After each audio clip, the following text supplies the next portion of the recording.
I am a homeschool advocate. So the love of homeschooling is just in my heart. I've experienced it. So what is 20 something years ago? And then I tutored after that. So I've been working with kids over 30 years.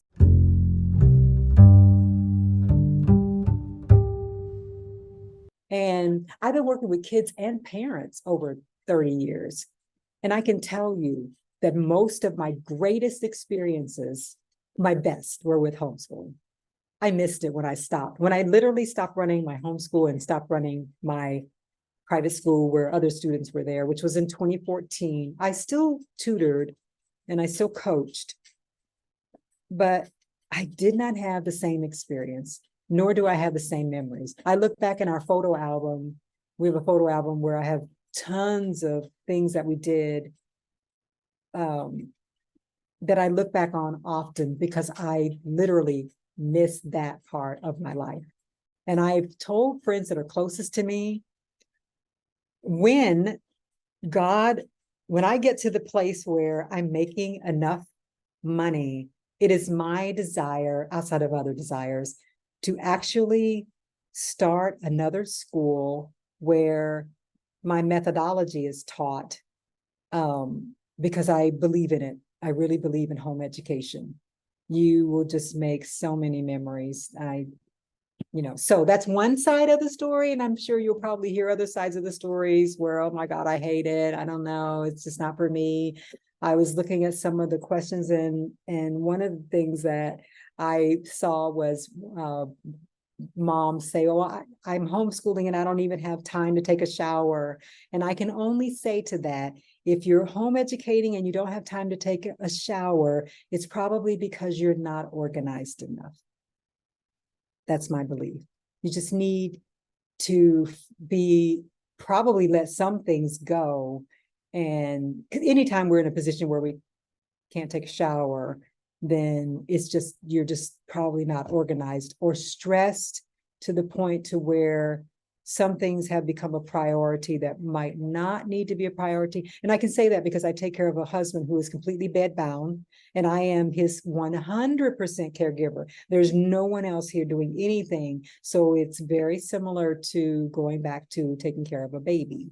So I know all about being organized. And so with home education, you will have to be somewhat organized, but it's no more organized than you have to be on your job, whatever your job is.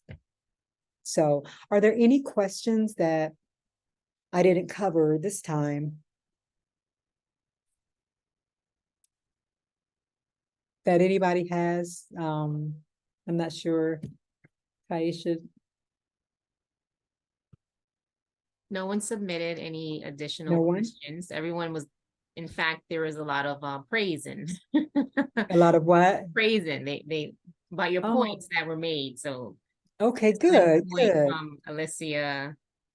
Kanisha, she loves the real life skills that your children and your students knew early on. So Okay.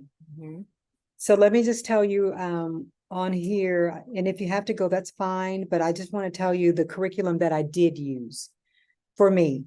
So I used, this is some of them, not all of them. These were my favorites for elementary school. I used the Charlotte Mason approach, and Charlotte Mason is more of learning outside. This can cross over to high school too. So don't just think elementary, let your brain flow. Let's be creative here. Charlotte Mason storybooks, meaning storybooks for elementary age, but books that are high school appropriate also can be used for that. Learning outside, focusing more on narrative, where your student is giving back what they read. So it'll be the same as if your child goes to school, read a book, and you say, oh, well, what was that about? So that's part of their being able to articulate what actually it was that they learned. So Charlotte Mason is more about writing, reading, and narration. I love Charlotte Mason. Actually, I ended up writing my curriculum based on the ones that I'm giving you now. Most of my curriculum was written, my schooling was done based on this. So we had the traditional method. We did use textbooks. We did have textbooks. We had Rod and Staff, We did use a Becca. We had, gosh, I can't think of the math that we used. We did the Robinson curriculum. Robinson curriculum, I don't even know if it's available now, but it was two scientists, a husband and a wife. They had 6 children and they were homeschooling their children, and ended up the wife passed away and the dad was left with the children and had to try to figure out how to homeschool them. So he wrote a curriculum and put it all on CDs, and it's all about reading. All his children went to Harvard and they went to Yale, but it was all his curriculum was mostly on reading. Literally, he put all the books in there. So we actually, some of the books I actually had to go to antique shops to find them. And so I wrote my curriculum based around that. But all of his children, all 6 of his children went to Harvard. It was Harvard, Yale, Princeton, one of those 3. Excellent curriculum. If you don't mind, I wouldn't say it wouldn't be my only curriculum. I'm very eclectic. I like to add in based on what all of my children needed. So that was one. And then the Montessori method, let your child learn naturally. You can still do that with high school. You know, a lot of this sounds elementary, but you can cross it over into high school. Let your child figure out what they love to learn. And then we did unit studies. Unit studies are where you take one theme.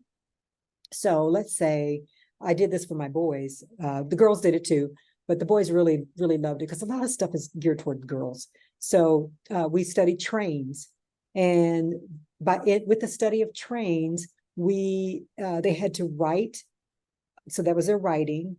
They had to write, and then they had to form spelling words that had to do with a train.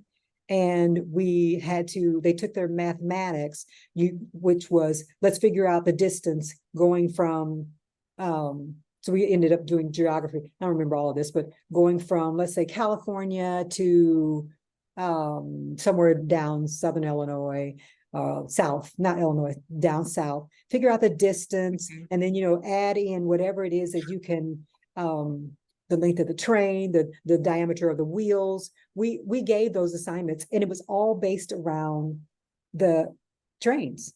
I mean, every subject was based around trains, and then they had to write about it. And we did that. A unit study would be covered like 1 to 2 weeks, and you set them free. This is what we're studying. Bring back to me whatever it is you learn, and we're going to make it into a group study, and then you can write it out and it can become a curriculum. You can pass it on to someone else, but they did the work for you because you let them go find the work for you. You just give them the assignment. This is our unit study. You can do that with anything. If you never bought a book, if you never ever paid for a book, you can do unit studies. Give them an assignment. Tell them that you want to incorporate it into every subject, or at least as many as you can, depending on the theme that you pick. Do it for 1 to 2 weeks. Do you know how freeing that is for you? You got a vacation 1 to 2 weeks and they're doing all the work. You just got to think. Wow. Think. That's it. They're doing all the work.